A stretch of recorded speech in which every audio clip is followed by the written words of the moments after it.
Power ടീമിനെ പറ്റി ഇന്ന് ഏതെങ്കിലുമൊക്കെ തീരുമാനിക്കുമെന്നാണ് ലാലേട്ടൻ പറഞ്ഞിരിക്കുന്നത്. അപ്പം പവർ ടീം പിരിച്ചുവിടാൻ പോവുകയാണോ അതോ പവർ ടീമിനുള്ള അധികാരങ്ങൾ എടുത്ത് കളയാൻ പോവുകയാണോ എന്നൊക്കെയുള്ളത് നമുക്ക് കാത്തിരുന്ന് കാണേണ്ടി വരും. ഇന്നത്തെ എപ്പിസോഡിൽ അതിനെപ്പറ്റി ലാലേട്ടൻ പറയുമെന്ന് തന്നെ പരാമർശിക്കാം.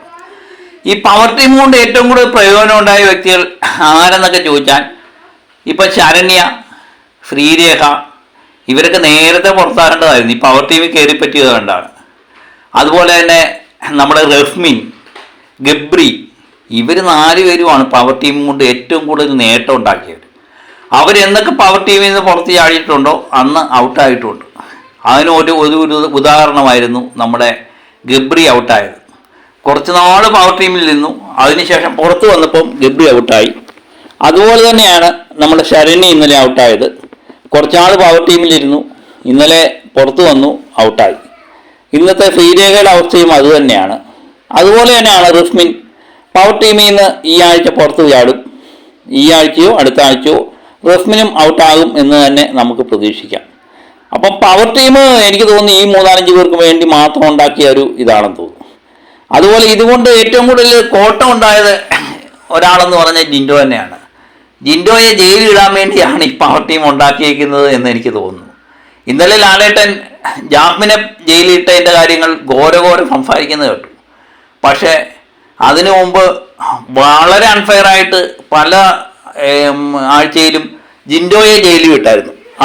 അതിനെപ്പറ്റി ഒരക്ഷരം ലാലേട്ടൻ ചോദിച്ചില്ല, അല്ലെങ്കിൽ ബിഗ് ബോസ് ചോദിപ്പിച്ചില്ല എന്ന് തന്നെയാണ് എനിക്ക് തോന്നുന്നത്. അതുപോലെ റസ്മിൻ്റെയും നോറയുടെയൊക്കെ അവസ്ഥ എടുത്തു കഴിഞ്ഞാലേ അവർ ജിൻഡോയുടെ പേഴ്സണലായിട്ടുള്ള ഒരു വിദ്വേഷം മനസ്സിൽ വെച്ചുകൊണ്ട് പെരുമാറുന്നത് പലപ്പോഴും തോന്നിയിട്ടുണ്ട്. അത് അവർ രണ്ടുപേരും കാണിക്കുന്നത് അത് തന്നെയാണ്.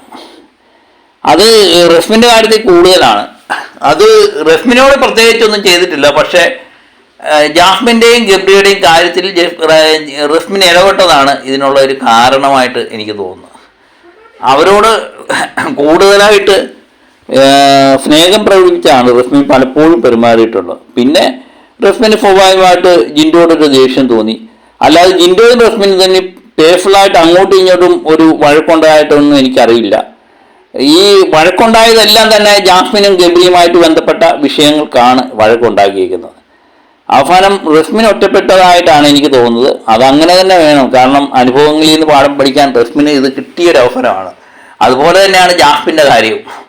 അപ്പം ജാസ്മിനും ഒന്നിച്ച് നിന്ന് കഴിഞ്ഞപ്പം ജിൻഡോയ്ക്കെതിരെ നിരന്തര ആക്രമണം അയച്ചുവിട്ടതാണ്. ഇപ്പോൾ ഒറ്റയ്ക്കായപ്പോൾ ഇവരെല്ലാവരും തമ്മിൽ ഒറ്റയ്ക്കായി എന്നുള്ളത് മാത്രമേ ഉള്ളൂ. ജിൻഡോ നേരത്തെ തന്നെ ഒറ്റയ്ക്കായിരുന്നു, ഇപ്പോഴും ഒറ്റയ്ക്ക് തന്നെയാണ്. അങ്ങനെ ഗെയിം കളിക്കാൻ പറ്റത്തുള്ളൂ. ബിഗ് ബോസ് എന്ന് പറഞ്ഞ ഗെയിം ഒറ്റയ്ക്ക് നിന്ന് കളിക്കേണ്ട ഗെയിമാണ്. ഇവരെല്ലാം ഗ്രൂപ്പായിട്ട് തിരിഞ്ഞ് കളിച്ചപ്പോഴാണ് അതിൻ്റെ മനോഹാരിത നഷ്ടപ്പെട്ടു പോകുന്നത്. ഏതായാലും നമ്മൾ ആദ്യമേ തന്നെ ആവശ്യപ്പെട്ട ഒരു കാര്യമാണ്, ഈ പവർ ടീം എന്ന് പറയുന്ന കാരണമേ ആവശ്യമില്ലായിരുന്നു. ക്യാപ്റ്റന് അധികാരമില്ല, പവർ ടീമിന് അധികാരം കൊടുക്കുന്നു. ക്യാപ്റ്റനാണ് പലപ്പോഴും പവർ ടീമിനെ തിരഞ്ഞെടുക്കുന്നത്. എന്നിട്ട് ക്യാപ്റ്റൻ പലപ്പോഴും നോക്കുകുത്തിയായി മാറുന്ന അവസ്ഥ. ലാസ്റ്റ് വൈകിയെങ്കിലും അത് തിരിച്ചറിഞ്ഞത് വളരെയധികം സന്തോഷമുണ്ട്. പക്ഷെ നമുക്കൊരു വിഷമമുള്ളത് ജിൻഡോ, അർജുൻ, ശ്രീതു എന്നിവർ പവർ ടീമിൽ എത്തിയപ്പോഴാണ് ഈ തിരിച്ചറിവ് ഉണ്ടായത് എന്ന് എനിക്ക് തോന്നുന്നു. കാരണം കഴിഞ്ഞ ആഴ്ചയോ അതിന് മുമ്പത്തെ ആഴ്ചയോ ഒക്കെ ഈ തിരിച്ചറിവ് ബിഗ് ബോസിന് ഉണ്ടാകാതെ പോയത് എന്തുകൊണ്ടാണെന്ന് മനസ്സിലാകുന്നില്ല. ഏതായാലും എന്തു തന്നെയായാലും പവർ ടീം പിരിച്ചുവിടുമോ ഇല്ലയോ എന്നുള്ള ഇന്നത്തെ എപ്പിസോഡിൽ അറിയാവുള്ളൂ കേട്ടോ. അതുപോലെ അവർക്ക് ഉണ്ടാകുന്ന അധികാരങ്ങളൊക്കെ എടുത്ത് കളയുമോ എന്നൊക്കെയുള്ളത് നമുക്ക് ഇന്നത്തെ എപ്പിസോഡിൽ തന്നെ അറിയാൻ പറ്റും എന്ന് പ്രതീക്ഷിക്കാം.